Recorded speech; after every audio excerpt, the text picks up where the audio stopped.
Hey everybody, Aaron Cowan, Sage Dynamics, and this is the Staccato HD P4. Released at SHOT Show 2025 to a lot of buzz. I went by the SHOT Show booth and it was probably one of the biggest booths there, the Staccato booth was, because everybody wanted to get a look at this gun and figure out exactly what was going on with it. The biggest departure, of course, initially that a lot of people were paying attention to is it does feed off a Glock pattern magazine.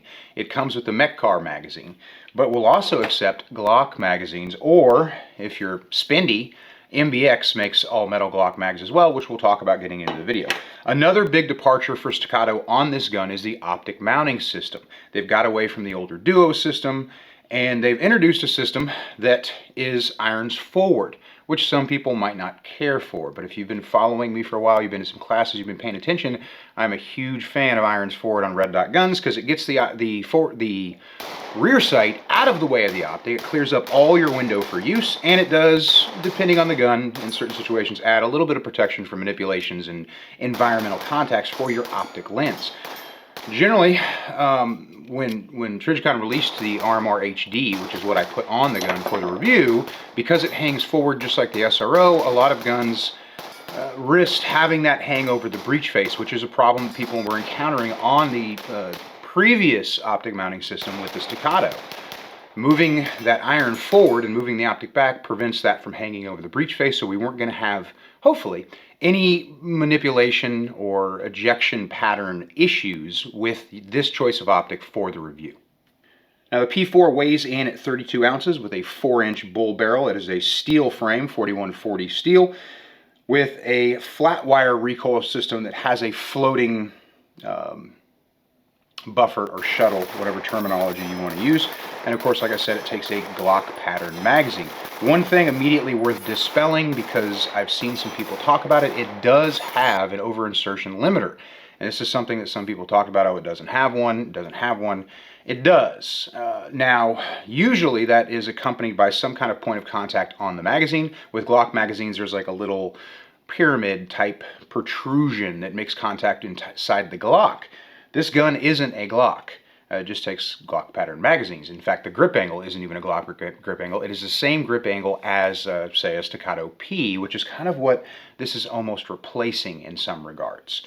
So if you're using Glock magazines that have that protrusion, you're going to have an over-insertion limiter. Also, the floor plate of the magazine has always acted as an over-insertion limiter on guns that are sized appropriately. So if I'm using a Glock 17 or a full-size mag in the P4, it is physically impossible for me to push the magazine in beyond that floor plate because of how wide it is. It's got the heels and the toe. Not going to be an issue. If I'm using something like this, that over-insertion limiter is going to prevent me from over-inserting the magazine. And yes, I did try, and yes, I did fail to be able to over-insert any magazine in this gun. Now, throughout the 2,000 round review process, I used the Metcar magazines. It comes with 2, I bought 3 more. These are the 18 round Glock pattern magazines. And if you're curious, I also ran them in full-size Glocks and they work great. One of the cool things about this magazine is your mag catch is stamped. It's not cut like it is here on the MBX, which can increase wear on your actual magazine release. Now, speaking about the controls on the P4, I've got a reversible magazine release, and I've got ambi slide release, and I've got an ambi safety. This is not a Series 70 or a Series 80 gun that has been reworked to accept Glock magazines. It's not a Glock magazine fed Series 70 or Series 80. I want to be really upfront with that. There are some Series 70 behaviors inside the slide, but as far as the frame trigger, all the mechanics that go into the frame of the gun, they are built from the ground up around this magazine. So they built the gun around the mag, which is pretty cool. Another thing worth mentioning right up front is this gun has all machine parts. There is no cast or MIM parts inside the firearm. As far as the slide work goes, and I misspoke, it's actually Series 80. It does have a Colt Series 80 firing pin safety, and the gun is finished PVD finish. For the review process, I'm going to be using this kind of in a duty role, although as a 4-inch gun, perfectly concealable for people who are already carrying guns of this size. Some of the big standouts for, I guess, duty purposes of this gun is the trigger weight. It is not really light. They quote 4.5 to 5, right around in that neighborhood. On my trigger meter, mine was breaking at 4.5 to 4.5 and a couple ounces, and it's a consistent trigger pull. When I do a review, I try to avoid reading what other people are saying, just so I don't get their ideas in my head and start looking for things. But I'm always looking at the particular, the actionable parts of the gun, and the trigger is a big part of that. If a trigger's too heavy or too light, it can affect the overall performance of the firearm or the overall experience of shooting it. This feels like a trigger weight that's good for a duty gun or good for a carry gun. It's not something that I would hearken or kind of compare to like a race gun or a range hobby gun. It feels like it's built for serious intent, serious purpose. Some people may try to compare this trigger to like a Staccato XC or some other 2011 or 1911 or something like that. I don't really feel like that's fair. You kind of have to compare it to, if you're going to compare it to anything, and I don't like to do comparisons because they get into too much subjectivity, I would compare it to a Staccato P, which has a very similar trigger weight. I didn't have any issues with the trigger throughout the 2,000 rounds, and I found that the weight for me is perfect. Now, I can't run this gun as fast as I can a 3-pound trigger or a 2.5-pound trigger, but pulling the trigger a little bit faster, we're talking like a 0.19 average split to a 0.2 or a 0.21 average split. In the grand scheme of things, the paper's never going to know the difference, and in self-defense, neither is the other guy. So you might not be able to shoot it as fast as a super high-end race gun. That's fine. It's going to give you that extra poundage to have a more sure trigger press and not be, in the moment, lost in the poundage between the take-up and the break. Overall performance of the trigger in that regard is very consistent. It has a very firm wall coming through the take-up. The take-up, of course, is very short because it's a single action only, and then the break is consistently smooth, and you always know where it is because of that weight, and I really appreciate that. Now, speaking of the other controls, the ambi safety is not new to this platform. I found that the safety hammers, or the safety levers, whatever you want to call them, are readily available, but they're not overly large. They don't have that extreme spoon size to them, and they're kind of equal on both sides of the gun, and it makes for easy manipulation from either hand. The one control feature that I appreciate that it's there, but with the ergonomics of a 2011 or a actually let's just say 2011 or a double stack 1911, although this is Staccato, so we can call it a 2011. The issue you have is the grip swell. I will say that the grip on the HD feels a little beefier than what I'm used to with a Staccato P, and that's important when it comes to manipulation. Now, on a Staccato P, I've never been able to use my thumb to close that slide. On the HD, I can, but I'm still reverting to using my index finger because I'm a left-handed shooter.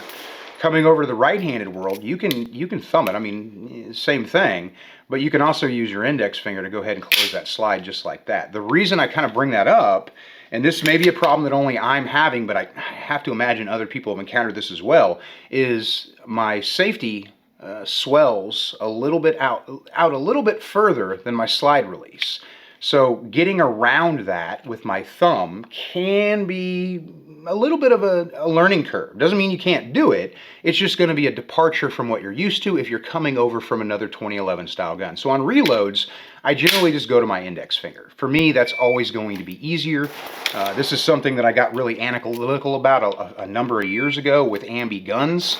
I had come up in a right-handed world, so for me, closing the slide meant wrist slingshotting, reaching underneath, or using my index finger.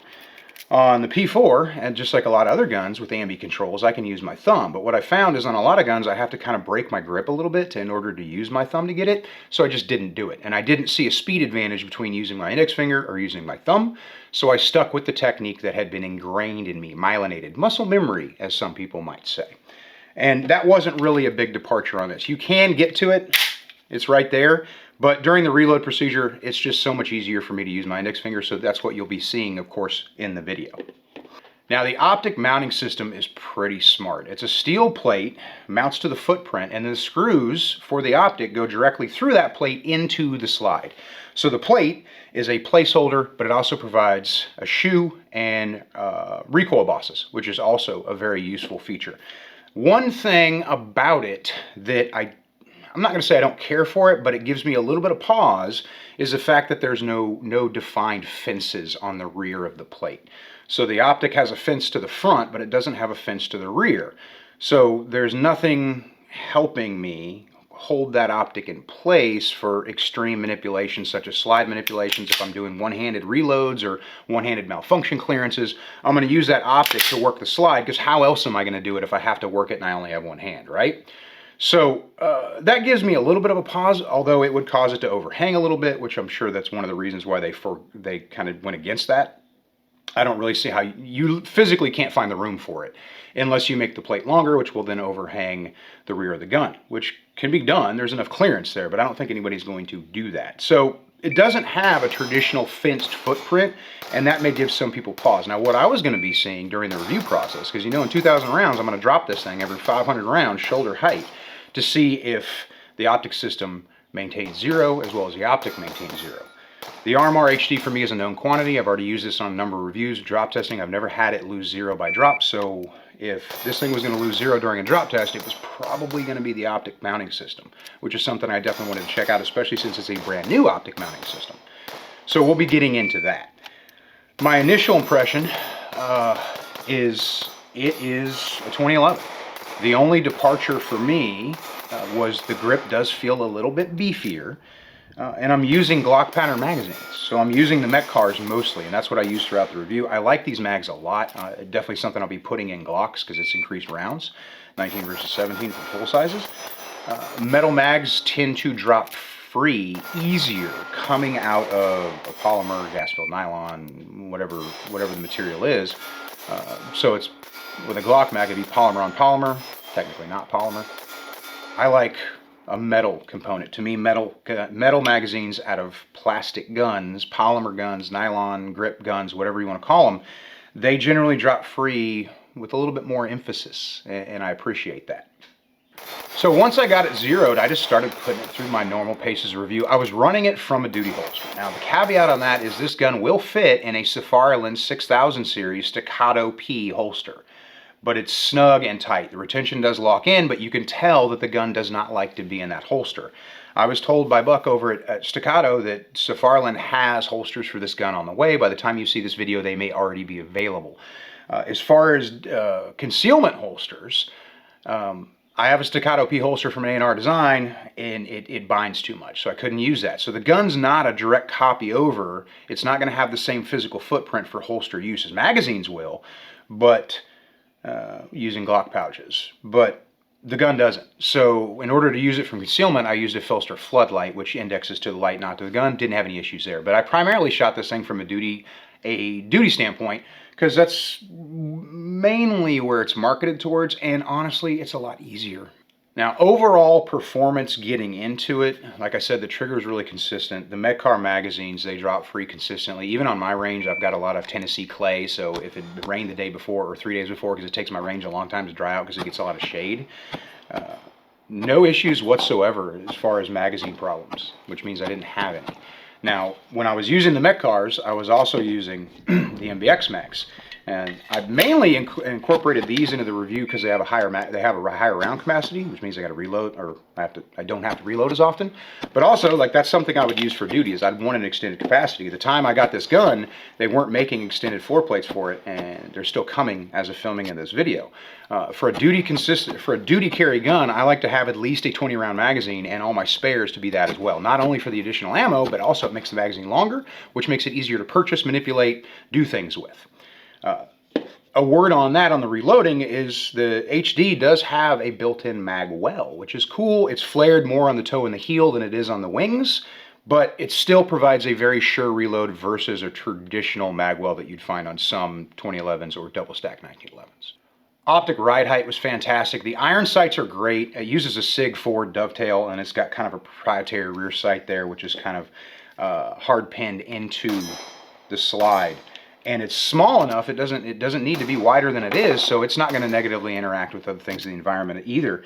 So when I get into one-handed manipulations with this thing, if I'm making contact on the sight, then it's kind of inadvertent. You kind of got to go deep on that because of how low it sits. So I've got really good ride height as far as the optic. It doesn't sit necessarily too high. I get my full window. My iron sights are there if I need them. And Gun just performs. Talking about the recoil, I've heard some people mention this. During the review, I shot 115, 124, 124 plus P throughout the review, and I don't really notice a different, significantly different behavior. This gun, once I started shooting it, after that first 500 rounds, felt like shooting a Staccato P. It was very similar. The only times I'd really noticed that it wasn't a Staccato P was the trigger's a little bit different in regards to profile, the weight's about the same, is reloads. I'm using a different type of magazine, and I appreciate that because there are some legacy issues with the 2011 style mag. One of the biggest annoyances is a free-floating round. I insert the magazine, chamber the gun, load it up. If I want to police my mag out while it's in the holster and throw another mag in it with a traditional magazine, I might have a round floating around in there. Also during malfunction clearances, that can also come up. So the Metcar mags, or the Glock profile mags, were a fantastic attribute to this gun. Of course, I also use Glock mags. I ran traditional 17 rounders, and I also ran 17 plus 5s using base plates from Arredondo, Shield Arms, and Agency Arms. So those are the three that I use. Also Springer Precision. Sorry, I used 4 different extended base plates, all of them plus 5s, on traditional Glock 17, both Gen 4 and Gen 5 mags, and they all locked in perfectly fine. Everything's seated. I was a little concerned with how extreme the heel is on that Magwell, that some of them, based on their design, inherently, because they have a retention screw on the back of the extension, wouldn't lock in, or they'd butt up against that and cause any issues. With the magazine extensions that I use, those 4 that I mentioned, I did not have that issue. No over-insertion issues, and it fed consistently reliable off of those Glock mags. Now, feel for the overall performance, and this, of course, is very subjective. The gun shoots very flat for a 4-inch gun and also weighs 32 ounces, and that definitely helps. Having a steel frame, steel slide, all of the weight in the gun helps to manage that recoil. Even shooting that plus P ammo, that 124 plus P, the gun just becomes boringly reliable at a certain point. Over 2,000 rounds, I didn't have any non-ammunition related malfunctions. I did have a couple... It wasn't a stovepipe, but it almost was, and that was on some weak S&B 115, but I'd had that same issue on some other guns, so I'm attributing that to the ammunition. Of course, I oiled it up before I started the review process, but I didn't do any other maintenance other than that during the 2,000 rounds. And of course, the big question people are asking, some of you guys are probably waiting nervously to see what happens, is the drop testing, right? Well, first, let's take a look at the inherent accuracy of the gun. This is a group that I shot for 0 confirmation, shooting 124 grain gold dot, 25 yards, bag supported.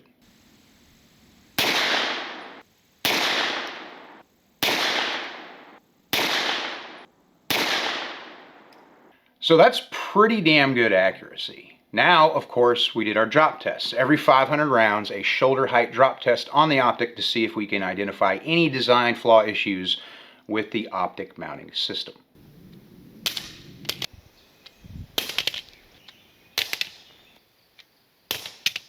The big thing about a 32 ounce plus the weight of the magazine gun, because when I drop these things, there is a cartridge in the chamber. It doesn't have a bullet in it, but it has a primer in it. So if there's going to be a drop safety issue, I'm going to hear that pop. The magazine is also loaded to capacity. So 32 ounces plus the weight of a full magazine, that's a lot of weight to be delivering to an Optic and an Optic mounting system. So some lighter guns may be able to get away with certain things that the heavier guns can't, because there's just more force involved, and somebody may get into the physics of that, but what I found is I've broken way more optics on heavier guns than I have on lighter guns. So there's something to that. Did my drop tests, all 4. Of course, I always check 0 after a drop test, and if basically the clue is if we've made it through all 4 and I haven't mentioned a loss of 0, then it probably maintains 0. But here is my final group shot, same distance, 25 yards, back supported, 124 grain gold dot.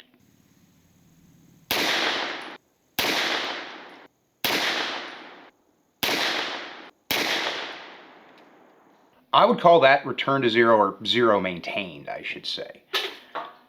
The overall performance of the HD is fantastic. I also like the fact that this Optic system going forward is going to be on their other guns, not just the HD line.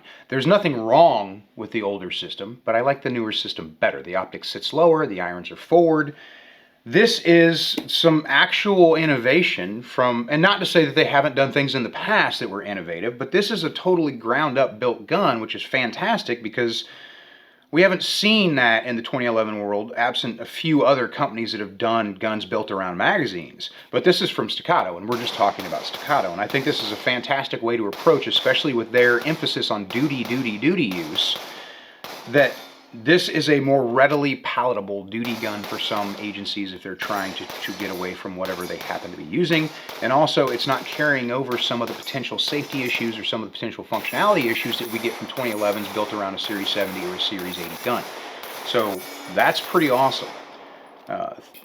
Even in one-handed manipulations, I didn't have any issues. Drop testing, I didn't have any issues. It maintains 0.